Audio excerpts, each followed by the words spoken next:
오늘 말씀의 제목은 은밀한 중에 보시는 하나님이십니다. 오늘 이렇게 인사하겠습니다. 은밀한 중에 보시는 하나님이 갚아주십니다. 이렇게 인사하겠습니다. 시작. 은밀한 중에 보시는 하나님이 갚아주십니다. 아멘. 애통하는 자들은 복이 있나라는 책을 쓴 우리 김우현 PD가 그 유명한 그 팔복이라는 다큐를 찍었던 분인데요. 그분이 그 책에서 여러 하나님 나라를 위해서 순교하거나 정말 헌신했던 사람들의 이야기를 많이 담고 있는데, 이들이 세상에선 잘 모르지만 하나님 나라를 위해서 정말 순교하거나 헌신했던 그 사람들이 하나님께서 그들의 그 헌신을 보시고 정말 보이지 않는 가운데 또 보이지 않는 때에 놀라운 열매를 맺게 한다는 이야기를 전해주고 있는데요. 지금 몽골 지역이나 중앙아시아의 카자흐스탄 이런 곳에서는 참 아주 그 지역에 특정 지역에 굉장히 놀라운 영적인 부흥이 일어나는데, 역사를 찾아보니까 이게 1000년 전이나 아니면 또 예수님의 제자들이 가서 정말 순교의 피를 흘렸던 그런 곳이라고 합니다. 그러니까 하나님께서 심지어 1000년의 시간이 지나서도 많은 시간이 지난 다음에도 놀라운 이 영적인 부흥을 이룬다고 말하는데요. 그러면서 은밀한 중에 보시는 하나님이 그들의 희생을 영적인 부흥의 열매로 갚아주시고 계신다고 이렇게 소개하고 있습니다. 그래서 여기서 소개하는 또 인물이 우리가 그 팔복 다큐의 주인공이었던 고 최순선 씨인데요. 최순선 씨가 일제시대에 일본까지 유학했던 엘리트였는데, 나중에 일본에서 그 웃지마라 간종가 하는 사람을 통해서 영향을 받고 크리스찬이 되었다가 광복군에 투신하게 되었습니다. 그러다가 이제 해방된 후에 한국에 들어와서 6.25 때 피난 온 사람들에게 자기가 선치에게 물어봤던 어마어마한 토지가 있었는데, 그게 뭐 김포부터 인천까지 마을이 7개가 있을 만큼 큰 토지였는데 그것을 피난민들에게 거의 다 무성으로 나누어 주었다고 합니다. 그리고 이분이 6.25에 이제 전쟁으로 헐벗은 이 나라를 보면서 정말 통일이 올 때까지 내가 맨발로 다니겠다고 해서 이제 맨발로 다녔는데, 그래서 아주 맨발의 전도자로 사람들에게 조롱도 받고 미치광이라고 이 놀림도 받았는데요. 이분이 소천하기 얼마 전에 김우현 PD가 이 최순선 씨를 길거리에서 만난 다음에 이제 찍기 시작했습니다. 영상을 찍기 시작해서 탄생한 게 그 팔복이라는 다큐인데, 그분이 최순선 씨가 죽고 나서 얼마 뒤에 하나님이 감동을 주시기를 내가 이 사람을 정말 자랑하고 싶다라는 마음을 너무 감동을 주어서 그때 탄송한 게 그 팔복이라는 다큐인데, 그가 하나님께 물어본 게 있다고 합니다.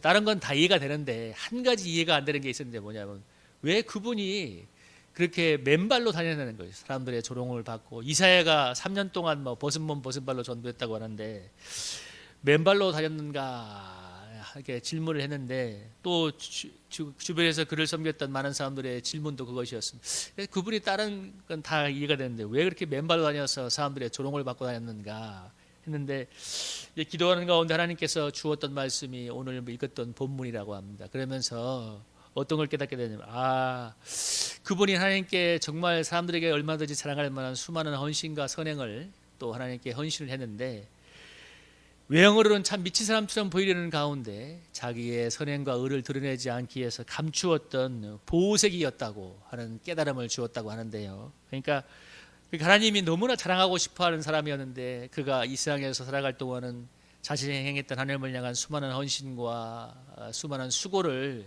오히려 감추기 위해서 맨발의 전도자로 미치광이처럼 살았다고 하는데, 오늘 본문과 매우 일치하는 예화라서 한번 소개를 드립니다. 이재철 목사님이 이런 표현을 한 적이 있는데요. 그리스도인의 제자 양육의 목적은 익명의 봉사자를 양성하는 것이다. 익명의 봉사자, 그러니까 이름이 드러나지 않는, 자기를 드러내지 않는 익명의 봉사자를 양성하라는 거였는데 참 마음에 깊이 다가왔습니다. 오늘 본문에서는 4절 또 6절 18절을 보면, 은밀한 중에 보시는데 하나님께서 갚으실 거기 때문에 네가 선을 행할 때 의를 행할 때 은밀한 중에 하라고, 왼손이 하는 것을 오른손이 모르게 하라고 이렇게 가르치고 있습니다. 참 은혜가 되지만 우리가 살아가는 시대하고 비교하면 너무나 가치관이 상반되죠. 오늘 우리는 자기를 드러내고 자기를 높이기에 혈안이 된 시대를 살아가고 있습니다.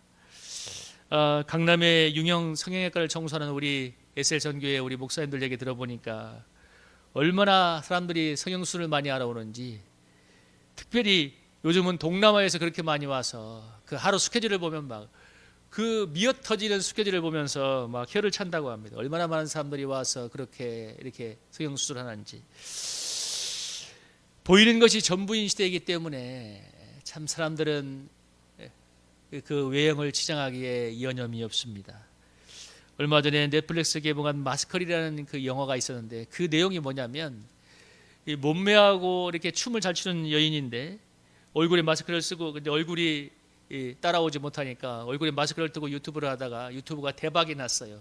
근데 나중에 어떻게 계기로 실물을 보게 된 사람이 보이는 그 충격적인 반응 때문에 이 여인이 결심을 합니다. 뭐냐면 내가 이렇게 살아서는 안 되겠다 해가지고 전신 성형을 해버립니다. 그러니까 내가 이 못생긴 얼굴을 바꿔야겠다 해가지고 성형을 해가지고 완전히 인생을 새롭게 살아간다는 아주 그런 내용인데요. 이 시대가 어떤가를 참 보여주고 있는데 사람들의 눈에 보이는 것이 전부인 것처럼 세상이기 때문에 사람들이 돈에 목을 매다는 것도 사실 그 돈이 우리의 외형을 너무나 속된 말로 세상 말로 말하면 뽀대나게 만들어주기 때문에 그렇지 않습니까? 좋은 차, 좋은 집, 좋은 옷 사람들을 너무나 뽀대나게 만들어주고 반대로 돈이 없으면 사람들이 궁상을 떨어야 되고 또 그런 것이 주는 비교의식이 정말 상상을 초월하게 사람을 괴롭히는 시대입니다. 제가 아는 우리 지인분이 남아공에서 20년 동안 넘게 선교사역을 우리 저희 선교단체 동기인데 선교사역을 하고 왔는데 그분이 남아공에서 20년 넘게 지금도 선교사역을 하고 계신데 그분이 그런 얘기를 합니다. 한 번씩 한국에 방문할 때마다 제일 느껴지는 게 뭐냐면 남아공에서 사역하고 계신데 아프리카의 그 후진국에서 하다 보니까 자기가 한국에 오면 너무 그 한국과의 그 문화적인 격차 때문에 마음이 너무 쪼그라지는 자신을 본다고 합니다. 왜냐하면 아프리카는 너무 가난하고 열악한 땅이잖아요. 그에 비해서 날로 갈수록 이 선진국이 되어가는 한국을 보면서 그런 생각을 많이 하게 된다고 하는데요.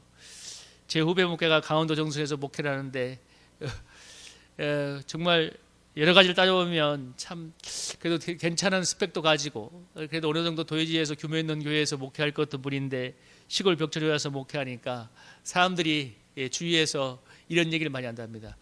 목사님이 무슨 문제가 있는 거 아니야? 목사님이 뭔가 이렇게 결핍이 있는 거 아니야? 뭐 결격사항이 있는 거 아니야? 그런 생각을 많이 한답니다. 이런 시대를 살아가는 우리에게 은밀한 중에 보시는 하나님께서 정말 은밀한 중에 보시는 하나님께서 보고 갚으신다는 믿음을 갖고 사는 것 쉽지 않죠. 오늘 본문에서 세월이나 동일하게 중요하게 강조하는 게 뭡니까? 은밀한 중에 보신다는 것, 그분이 보고 갚으신다는 것입니다. 여러분 사람은 모르지만 하나님께서 은밀한 중에 보고 계심을 믿으십니까? 참 이거 중요합니다. 사람들은 부끄러운 일은 감추고 싶지만 자랑하고 싶은 것은 얼마든지 드러내고 싶어 하죠. 오늘 구제와 기도, 금식 이런 것은 정말 자랑할 만한 일이 아닙니까? 그 당시 경건한 유대인들이 기도와 금식 규제는 모든 경건한 유대인들이 필수적으로 했던 경건 행위였습니다. 오늘 본문에도 보면 구제를 행할 때 나팔을 불고 기도할 때 종교인들이 특별히 바리새인들이 사람들에게 보이려고 이 시장 어귀에서 길거리 어귀에 서서 아주 표를 내면서 기도해야 되는 내용을 보여주고 있죠. 사람들은 이런 선행을 할 때 누구나 보상 심리를 가지고 있습니다. 인정받고 싶잖아요. 그게 돈을 바라고 하는 것도 아니고 세상의 어떤 이득을 바라는 건 아니지만 적어도 사람들이 알아주기를 간절히 바라는 마음이 있습니다. 저도 교회에서 많은 사람들이 봉사하다가 시험 드는 얘기를 들어보면 간단해요. 정말 하나님 앞에서 은혜로 하지만 사람들이 알아주지 않고 오히려 상처를 주게 되거나 뭔가 힘들어지게 될 때 그때 마음이 다운돼서 봉사의 자리에서 주저앉는 것을 많이 보았습니다. 정말 하나님만 바라보고 한다지만 사람이 연약하기 때문에 사람들이 알아주지 않을 때 참 그 인간이라는 게 그런 것 같아요. 누군가 알아줘야 되고 인정을 해줘야 되는 그런 보상 심리. 근데 오늘 주님은 분명하게 얘기하고 있습니다. 은밀한 중에 보고 있기 때문에 은밀하게 할 때 내가 보고 갚아줄 거라고 약속하고 있습니다. 은밀하게 해를 행하는 것이 중요한 이유 중에 하나인 것이면 여러분 그래야 사단이 틈을 타지 않기 때문입니다. 저는 이것을 너무나 많이 보았습니다. 그걸 드러내고 자랑하면 은혜가 안기 때문에 여러분 사단이 틈을 타게 됩니다. 제가 신앙생활 초기에 한참 기도를 많이 할 때 제 모교회도 그때 아주 굉장히 어려움에 빠졌다가 기도를 함께 많이 했는데요. 그래서 그때 막 신유의 연사도 나타나고 막 방언도 터지고 한참 그래서 교회가 많이 일어날 때였는데 어느 날 이제 뭐 자랑 삼아 하는 얘기였겠지만 제가 지나가는 말처럼 기도를 많이 하니까 교회가 많이 살아난다 얘기하니까 듣고 있던 사람이 저한테 뼈를 때리는 말을 한마디 던졌습니다. 너만 기도한 거 아니지 않느냐. 근데 참 듣고 있는데 마음이 기분은 나빴는데 맞는 말이었어요. 어떻게 저만 기도했겠어요. 기도를 많이 한 것도 사실이고 기도를 많이 한 것도 사실이고 저도 그때 기도도 많이 했지만 어찌 저만 기도해서 교회가 달라졌겠습니까? 하나님께서 그 자랑하는 내 마음에 대해서 일침을 놨는데요. 제가 일과 목회를 병행하면서 마음이 곤고해지고 시험에 드는 이유는 뭐 육체적인 필요도 있겠지만 가장 큰 이유는 그것이 잘 드러나는 일이 아니기 때문인 것도 있습니다. 왜냐하면 교회가 뭔가 부흥이 되어서 뭔가 자랑할 만한 일이 생긴 것도 아니고 또 뭐 청소하는 일이 그렇게 확 세상에서 볼 때 자랑할 만한 일은 아니기 때문에 마음에 피곤함이 임할 때가 있습니다. 뭔가 자랑할 만한 일이 있어야 되는데 누가 뭐 알아줄까 하는 생각이 들어올 때 참 마음에 많이 힘이 빠지는데요. 근데 언젠가 어느 성도님이 주일 예배 후에 교제할 때 그런 말을 할 때 정말 마음에 큰 위로가 되었습니다. 목사님이 사회비를 받지 못하더라도 목회하고 교회를 섬기는 것을 하나님이 정말 고맙게 여겨준다는 그 얘기를 할 때 그 한마디가 저에게 너무 위로가 되었습니다. 하나님이 알고 계시고 위로해 주시는구나 하는 그 사실이 저에게 큰 위로가 되었는데요. 여러분 그 하나님의 위로가 은밀한 장을 보고 갚아준다는 그 하나님에 대한 믿음도 필요하고 하나님의 위로가 있을 때 여러분 어려운 길이지만 가게 될 거라고 믿습니다. 지금 이 순간도 많은 사람들이 세계 오지에서 이름도 없이 빛도 없이 복음을 전하는 많은 분들이 있습니다. 북한 정치범 수용에서 신앙을 가졌다는 이유 때문에 정말 굶주림과 짐승과 같은 대접을 받고 고난을 받으면서 그러나 주의 이름을 부인하지 않고 끝까지 믿음을 지키면서 순교의 길을 가는 사람도 있고요. 그 사람들의 순교와 소천은 아무도 모릅니다. 그 정치범 수용소에 가둬놓고 그렇게 고난을 받다가 죽는데 누구 알겠습니까? 세상 그 누구도 알아주지 못하지만 그러나 여러분 하나님은 분명히 보고 계시고 여러분 갚아줄 거라고 믿습니다. 작은 교회에서 몇 명 교회 성도를 섬기면서 눈물로 기도하는 목회자들 너무 많이 있죠. 그분들 맞아요. 사람들은 잘 모를 수 있지만 하나님은 알고 계십니다. 여러분 제가 성단체 저의 동기가 아프리카에서 20년 동안 카메룬과 보츠와나에서 20년 동안 선교하다가 한 몇 년 전에 돌아왔는데요. 막상 돌아와 보니까 선교사 경력이 아무런 쓸모가 없어요. 세상에 가서는 아무런 쓸모가 없어.